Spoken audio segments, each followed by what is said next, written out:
नमस्कार. द सुनील तांबे शोमध्ये आपलं स्वागत आहे. कार्यक्रमाला सुरुवात करण्याच्या अगोदर एक सूचना. आपल्याला कार्यक्रम आवडला तर व्हिडिओ खालचं बटन दाबून इंडी जर्नलचा जो चॅनल आहे तो सबस्क्राईब करा, शेअर करा आणि लाईकही करा.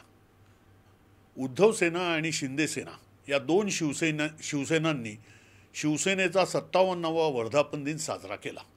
मात्र खरी शिवसेना कोणाची याचा फैसला मुंबई महापालिका आणि राज्य विधानसभेच्या निवडणुकांनंतर होणार आहे.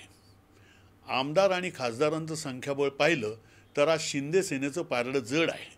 परंतु उद्धव सेनेला मिळणारा लोकांचा पाठिंबा आणि बाजार समित्यांच्या निवडणुकांचे निकाल पाहिल्यास 2024 साली शिंदे सेनेचं पानिपत होण्याची लक्षणं आहेत. हिंदुत्वाच्या मुद्द्यावर शिवसेनेने कच खाल्ली, ती चूक आम्ही दुरुस्त केली असा दावा एकनाथ शिंदे आणि त्यांचे साथीदार करत आहेत. मात्र हा मुद्दा लोक सोडाच, पण आपल्या पक्षाच्या मतदारांनाही पटवण्यात त्यांना फारसं यश मिळालेलं दिसत नाही. सुषमा अंधारे, आदित्य ठाकरे आणि उद्धव ठाकरे यांच्या दौऱ्यांना महाराष्ट्रात अपेक्षित अभूतपूर्व प्रतिसाद मिळाला. शिवसेना फोडण्याचं कारस्थान नरेंद्र मोदी, अमित शहा यांनी आखलं. केंद्रीय संस्था म्हणजे CBI असेल, ED असेल, आयकर विभाग असेल इत्यादींचा वापर करून आणि मंत्रिपदाचं व अन्य आमिष दाखवून हे कारस्थान यशस्वी करण्यात आलं अशी सर्वसामान्य मतदारांची धारणा झालेली आहे. शिवसेनेतील फुटीचं प्रकरण सर्वोच्च न्यायालयातही गाजलं. या विषयावर सर्वोच्च न्यायालयाने नेमका काय निर्णय दिला हे बहुतांश लोक विसरून गेले आहेत. कारण न्यायालयाच्या निर्णयानंतर परिस्थितीत बदल झालेला नाही. महाराष्ट्रात विधानसभेचे 288 मतदारसंघ आहेत. जवळपास प्रत्येक मतदारसंघात नरेंद्र मोदींची किमान 1 ते 10,000 मतं आहेत. त्यामुळे ते निःसंशय लोकप्रिय नेते आहेत. 2014च्या निवडणुकीच्या म्हणजे 2014ला जेव्हा विधानसभा निवडणूक झाली त्यावेळेला शिवसेना भाजपची युती नव्हती. तरी भाजपला 27.81% मतं मिळाली आणि 122 जागांवर विजय मिळाला. यामध्ये मोदींच्या नेतृत्वाचा वाटा सिंहाचा होता. त्यावेळी उद्धव ठाकरे यांच्या नेतृत्वाखाली शिवसेना लढली होती. शिवसेनेला 22% मतं आणि 63 जागांवर विजय मिळाला होता. राज्य विधानसभेत शिवसेना हा दुसऱ्या क्रमांकाचा पक्ष होता.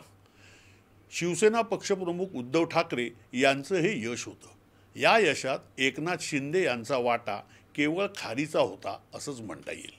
2019 साली भाजप आणि शिवसेना युती होती. त्यावेळी भाजपला 37% मतं मिळाली आणि 106 जागा मिळाल्या. शिवसेनेला 20% मतं मिळाली आणि 58 जागा मिळाल्या. मुख्यमंत्रीपद भाजपला की शिवसेनेला या मुद्द्यावर शिवसेना भाजप युती तुटली. 2014 साली शिवसेना आणि भाजप दोन्ही पक्ष हिंदुत्ववादी होते, परंतु तरीही त्यांची युती झाली नाही. कारण मुख्यमंत्रीपद कोणत्या पक्षाला हा वादाचा मुद्दा होता. 2019 मध्ये या दोन हिंदुत्ववादी पक्षात युती झाली, परंतु मुख्यमंत्रीपद कोणाला हा वादाचा मुद्दा तसाच राहिला होता. म्हणून तर निवडणूक एकत्र लढवूनही हे दोन पक्ष वेगळे झाले. हिंदुत्वाच्या मुद्द्यावर आपण भाजपशी युती करायला हवी आणि त्याच मुद्द्यावर आपण भाजपला मुख्यमंत्रीपद द्यायला हवं अशी भूमिका 5-7 वर्षामध्ये एकनाथ शिंदे यांनी कधीही घेतली नव्हती. त्यामुळे त्यांचं हिंदुत्वाचं प्रेम खोटं आहे, दांभिक आहे हे कोणत्याही मतदाराला कळायला हवं. ज्या पक्षाच्या नेतृत्वाबद्दल लोकांना विश्वास वाटतो तो पक्ष सत्तेत येण्याची शक्यता अधिक असते. बाळासाहेब ठाकरे कधीही कोणतीही निवडणूक लढले नाहीत, परंतु त्यांच्या नेतृत्वामुळे शिवसेनेची जडणघडण झाली. नरेंद्र मोदींनीही महाराष्ट्रातून कधीही निवडणूक लढवलेली नाही, परंतु त्यांच्या नेतृत्वावरील विश्वासामुळे भाजपला 2014 आणि 2019 या दोन निवडणुकांमध्ये यश मिळालं. भाजप पहिल्या क्रमांकाचा पक्ष ठरला. 2014 आणि 2019 या निवडणुकांमध्ये उद्धव ठाकरे उमेदवार नव्हते, परंतु तरीही शिवसेना हा दुसऱ्या क्रमांकाचा पक्ष ठरला. 2014 साली देवेंद्र फडणवीस नागपूर दक्षिण पश्चिम मतदारसंघातून 59.21% मतं मिळवून विजयी झाले. 2019 साली याच मतदारसंघातून फडणवीसांना 56.86% मतं मिळाली. म्हणजे देवेंद्र फडणवीस भाजपचे नेते असले, मुख्यमंत्रीपदाचे दावेदार असले तरी त्यांना स्वतःच्या मतदारसंघात जेमतेम 60% मतंही मिळत नाहीत. विधानसभेच्या 288 मतदारसंघांपैकी 4-6 मतदारसंघात देवेंद्र फडणवीसांचा थोडाफार प्रभाव पडू शकतो. 2014 साली म्हणजे या फडणवीसांचं यश बघायचं तर अजित पवारांचं बघा.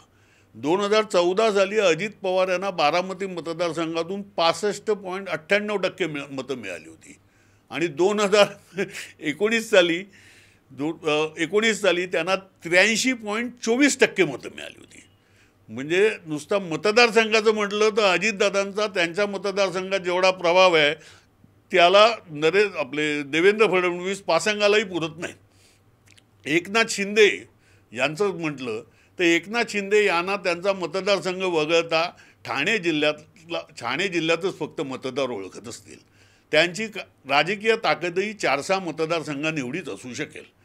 साहजिकच फडणवीस असोत की शिंदे वा शिंदेसेनेचे आमदार व खासदार यांची मदार नरेंद्र मोदी यांच्या नेतृत्वावर आहे. म्हणून तर उद्धव ठाकरेंवर दुगाण्या झाडताना ते हिंदुत्व आणि नरेंद्र मोदी यांचा जप करत असतात. 2019 सालच्या विधानसभा निवडणुकांचे निकाल पाहिले तर भाजपला म्हणजे 37% मतं आणि 106 जागा, शिवसेनेला 20% मतं आणि 98 जागा, काँग्रेसला 15% मतं, म्हणजे राष्ट्रवादी काँग्रेसला 15% काँग्रेसला 15% मतं आणि 43 जागा, राष्ट्रवादी काँग्रेसला 18% मतं आणि 53 जागा, मार्क्सवादी बहुजन महासंघ जो म्हणतो आपण भारतीय बहुजन महासंघ यांना 0.3% मतं आणि 1 जागा, मार्क्सवादी कम्युनिस्ट पक्षाला 0.3% मतं आणि 1 जागा, समाजवादी पक्षाला 0.7% मतं आणि 2 जागा. तेव्हा शिवसेना, राष्ट्रवादी काँग्रेस आणि काँग्रेस या महाविकास आघाडीने आपली 2019ची मतांची टक्केवारी आणि जागा राखल्या आणि मार्क्सवादी कम्युनिस्ट शेकाप, समाजवादी पक्ष यांनाही आघाडीत सामावून घेतलं तर महाविकास आघाडी 2024 साली सत्तेत येऊ शकते. भाजपचं बळ तेवढंच राहील, मात्र शिंदे सेनेची स्थिती महाराष्ट्र नवनिर्माण सेनेसारखी झालेली असेल. इसापने म्हणजे इथे मला त्या इसापच्या गोष्टीची आठवण येते. वस्तुतः इसापने सर्व गोष्टी मोठ्या माणसांना सांगितल्या. इसापही मोठा होता, त्याने गोष्टीही मोठ्या माणसांना सांगितल्या, पण आपण मात्र त्याला बालसाहित्य म्हणतो. इसापच्या एका गोष्टीत एक कोल्हा सकाळी शिकारीला बाहेर पडतो. आपली लांब सावली पाहून तो मनाशी म्हणतो की आज न्याहारीला एक उंट मारायला हवा. दुपारपर्यंत शिकार मिळत नाही, सावली पायाखाली येते. तिच्याकडे पाहत कोल्हा म्हणतो आज जेवायला एक उंदीर मिळाला तरी मौज होईल. शिंदे सेनेची स्थिती इसाप नीतीतल्या कोल्ह्यासारखी आहे.